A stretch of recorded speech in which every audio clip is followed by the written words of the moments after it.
Belum lama setelah ketegangan dengan Iran mulai mereda, perhatian Donald Trump tampak beralih ke satu lawan lama yang jauh lebih sulit diprediksi, Korea Utara. Namun sebelum Washington sempat membuka kembali pintu diplomasi, Kim Jong-un justru memilih mengirim pesan yang sangat berbeda. Alih-alih berbicara tentang perdamaian, ia tampil menyaksikan uji coba berbagai senjata baru dan memerintahkan militer Korea Utara membangun postur serangan yang lebih mematikan dan merusak. Seolah ingin mengatakan bahwa jika Amerika ingin kembali ke meja perundingan, Pyongyang tidak akan datang sebagai pihak yang tertekan, melainkan sebagai kekuatan yang merasa lebih siap dan lebih percaya diri daripada saat bertemu Trump 8 tahun lalu.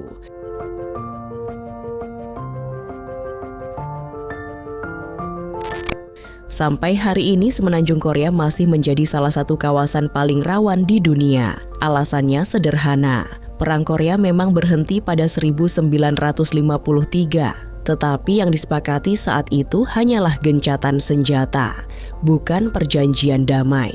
Secara teknis, Korea Utara dan Korea Selatan belum pernah benar-benar mengakhiri perang mereka.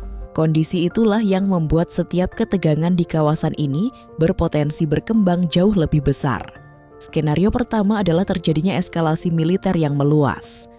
Bentrokan kecil di perbatasan atau salah perhitungan dalam merespon sebuah serangan bisa memicu konflik yang melibatkan lebih banyak negara.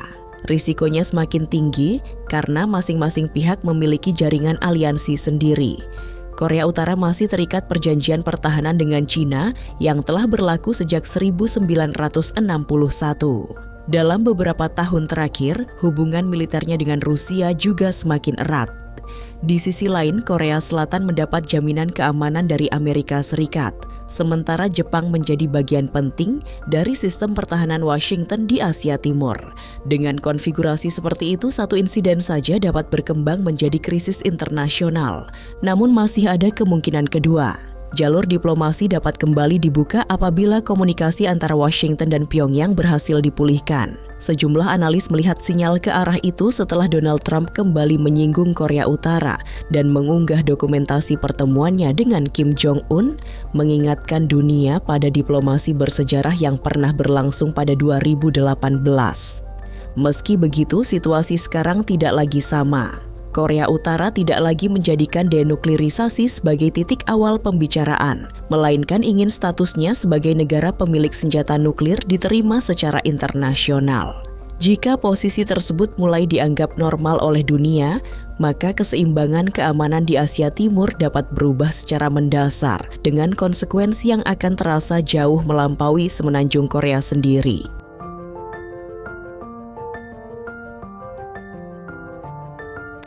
Meredanya ketegangan di Timur Tengah ternyata tidak membuat perhatian dunia berkurang terhadap isu keamanan global.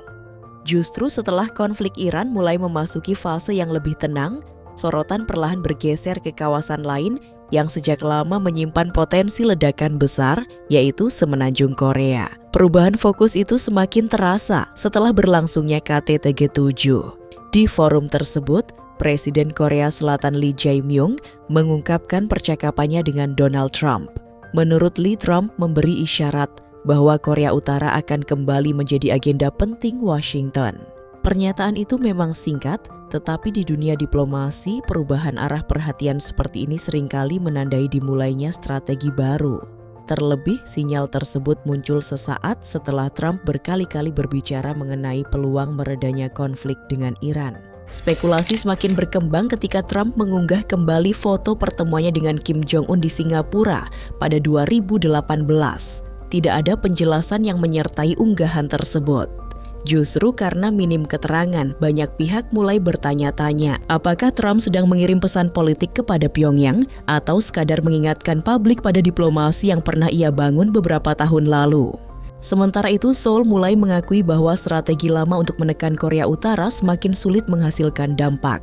Lee Jae-myung menilai hubungan Pyongyang yang kini jauh lebih erat dengan Rusia telah mengurangi efektivitas sanksi internasional. Dukungan dari Moskow dinilai memberi ruang bernapas bagi Korea Utara, baik dari sisi ekonomi maupun pengembangan kemampuan militernya. Namun di saat wacana dialog kembali bermunculan, kerjasama pertahanan antara Amerika Serikat dan Korea Selatan justru terus diperluas.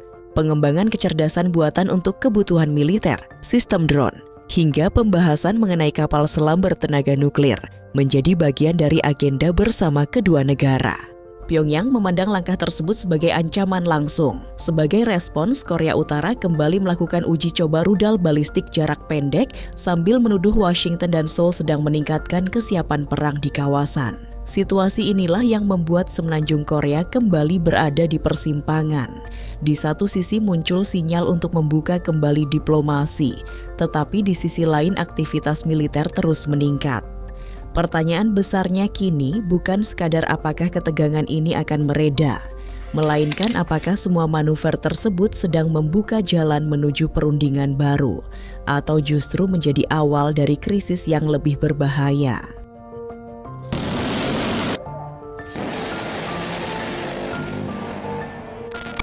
Meski Donald Trump kembali mengirim sinyal ingin membuka komunikasi, Korea Utara tampaknya tidak menunjukkan antusiasme yang sama. Respons dari Pyongyang justru mengindikasikan bahwa posisi mereka saat ini jauh lebih keras dibanding masa ketika kedua pemimpin sempat bertemu beberapa tahun lalu. Bagi rezim Kim Jong-un, kemampuan nuklir kini dipandang sebagai jaminan utama kelangsungan negara. Program tersebut tidak lagi dianggap sekadar alat penangkal, melainkan pilar strategis yang diyakini mampu mencegah campur tangan dari luar. Karena itu, setiap peningkatan kerjasama militer antara Amerika Serikat dan Korea Selatan dijadikan alasan untuk terus mempercepat pengembangan rudal, memperkuat persenjataan konvensional, dan menjaga kesiapan pasukan strategisnya. Pesan yang lebih tegas datang dari Kim Yo Jong. Ia menegaskan bahwa status Korea Utara sebagai negara pemilik senjata nuklir tidak dapat diperdebatkan lagi. Menurutnya, posisi tersebut bukan bahan tawar-menawar dalam perundingan apapun, sehingga tuntutan pelucutan senjata yang selama ini diajukan Washington tidak lagi memiliki tempat dalam pembicaraan di masa depan. Perubahan sikap inilah yang membuat peluang diplomasi menjadi jauh lebih rumit. Jika pada masa lalu negosiasi berpusat pada denuklirisasi, kini Pyongyang justru ingin memulai dialog dari titik yang berbeda. Mereka menghendaki pengakuan sebagai negara nuklir yang setara dengan kekuatan besar lainnya. Selama perbedaan prinsip itu belum menemukan titik temu, setiap upaya membuka kembali meja perundingan diperkirakan akan menghadapi jalan yang sangat terjal.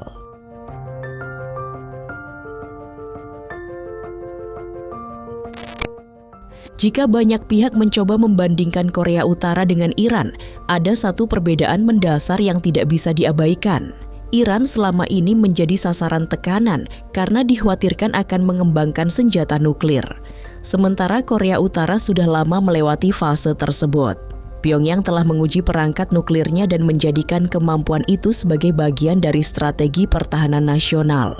Perbedaan itulah yang membuat risiko terhadap Korea Utara jauh lebih kompleks. Di Pyongyang, senjata nuklir dipandang sebagai jaminan kelangsungan rezim. Selama kemampuan itu tetap ada, Kim Jong-un meyakini bahwa biaya politik dan militer bagi negara manapun yang ingin menyerang akan menjadi sangat tinggi.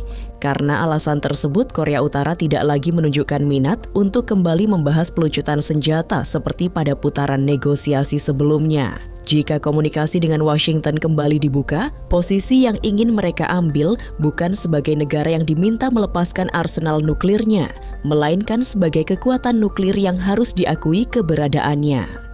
Terlebih, Pyongyang juga telah mengembangkan rudal balistik yang secara teori mampu menjangkau daratan Amerika Serikat. Di sisi lain, sejumlah pejabat pertahanan Amerika pernah mengingatkan bahwa sistem pertahanan rudal mereka belum sepenuhnya mampu menghadapi ancaman baru, terutama rudal hipersonik dan rudal jelajah generasi terbaru. Kondisi inilah yang membuat opsi militer terhadap Korea Utara dinilai jauh lebih berisiko dibanding menghadapi Iran, karena potensi serangan balasannya jauh lebih besar.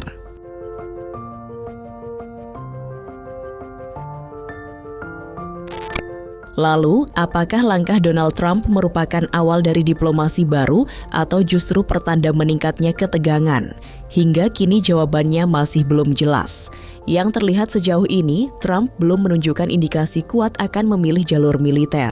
Selama ini ia lebih sering menggunakan tekanan politik, pernyataan keras, dan ketidakpastian sebagai alat untuk meningkatkan posisi tawar sebelum akhirnya menawarkan dialog.